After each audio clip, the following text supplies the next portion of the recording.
Bueno, se lo decíamos, se vuelve a instalar en el país por enésima vez el debate sobre ley penal juvenil. ¿Qué hacemos con los menores que delinquen? Otra vez la idea de bajar la imputabilidad, la edad de imputabilidad.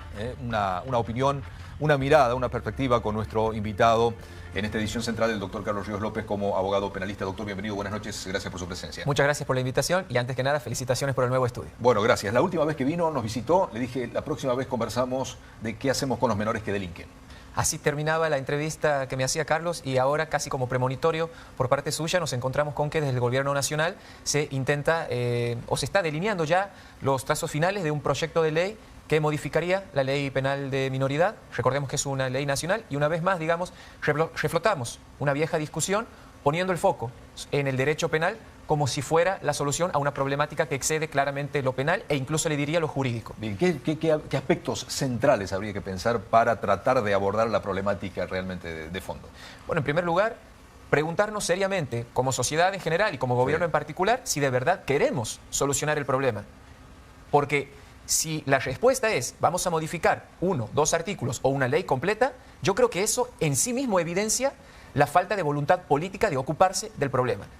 Mencionar defectos de leyes es una cuestión que queda para los académicos, pero desde la política de lo que se tendría que hablar es de cuáles son los resortes interinstitucionales que van a tender a la solución de cualquier tipo de problemática. La ley, le diría, está en la mitad o al final del camino. Aquí de lo que tenemos que hablar en primer lugar es de prevención, de educación, de salud, porque la salud también hace al delito. Hay que hablar fundamentalmente de cuáles son las políticas criminales, que es como técnicamente se define a la visión o el paradigma que desde la sociedad nosotros damos a la delincuencia en este caso. Bueno, en su momento el vocero presidencial dijo delito de adulto, pena de adulto, castigo de adulto. ¿Qué hacemos encarcelando a un chico de 14 años? Y es que yo lo primero que diría, no existen delitos de adultos, delitos de ancianos, delitos de menores. El delito es una infracción gravísima, por eso está en el Código Penal, porque es lo que como sociedad consideramos grave, pero el sujeto que puede cometer el delito es variado. Es decir, hay tantos delincuentes como seres humanos hay. Y lo que hace el derecho penal cuando se busca un derecho racional es encarar el delito desde una perspectiva particular.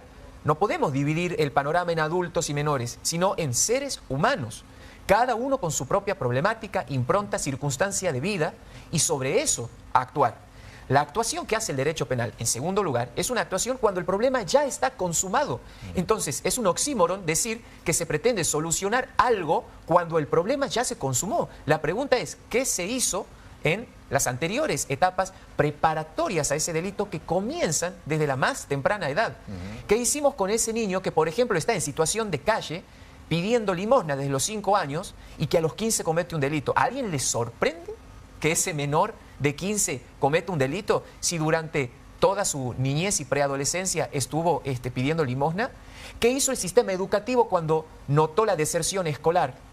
¿Qué hizo el sistema de salud cuando el menor, y me remonto al caso Lucio, con el que hablamos mucho con usted, Carlos, cuando el mismo menor ingresa varias veces al hospital o a las distintas UPA que no están interconectadas informáticamente, producto de diferentes palizas que le profieren los adultos a cargo del menor? O cuando hay problemas de salud mental por adicciones, doctor. La gran problemática de este siglo es esa, las adicciones, cada vez más fuertes y con sustancias, digamos, cada vez peores, porque ya hace varios años, y le diría décadas, que estamos hablando del Paco, por ejemplo. ¿Y cuál es el resultado? Que hoy hay bebés que nacen con droga en su organismo. Sí. ¿Se entiende esto? Nacen ya con síndrome de abstinencia. ¿Y a alguien le sorprende que dentro de 10 o 15 años ese menor robe o mate? Entonces, ahí es donde tenemos que poner el foco. Bien, trabajar mucho en la marginalidad que existe, ¿no? Desde ahí nace el delito. No quiero decir con esto que no se cometan delitos en otros estratos sociales, pero básicamente cuando hablamos de delincuencia juvenil y de reiterancia, tenemos que hacer foco ahí. Bien, no hay que comenzar por la reforma de la ley penal. Eso es lo último, Carlos. Mire, si al gobierno le place, y esto lo decía un académico de derecho, son palabras que no me pertenecen, por mí que bajen la edad de imputabilidad a los 5 años. El problema va a seguir siendo el mismo. porque la delincuencia como fenómeno social va a seguir existiendo. El derecho, la delincuencia como fenómeno jurídico es la captación de eso y siempre llega tarde y luego de que el problema ya surgió y se consumó. Bueno, evidentemente estamos ante un tema, una problemática que no se agota, doctor, ¿eh? Para nada. Yo lo que sí quiero, digamos, decir a la sociedad santiagueña, sobre todo, que tenemos una ley penal procesal de minoridad. Sí. La vamos aplicando lentamente.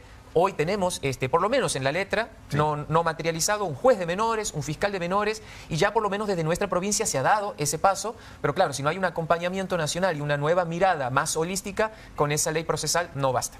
Doctor, muchas gracias por su presencia una vez más. A usted, Carlos, gracias. Buena semana. Vamos a seguir con más información.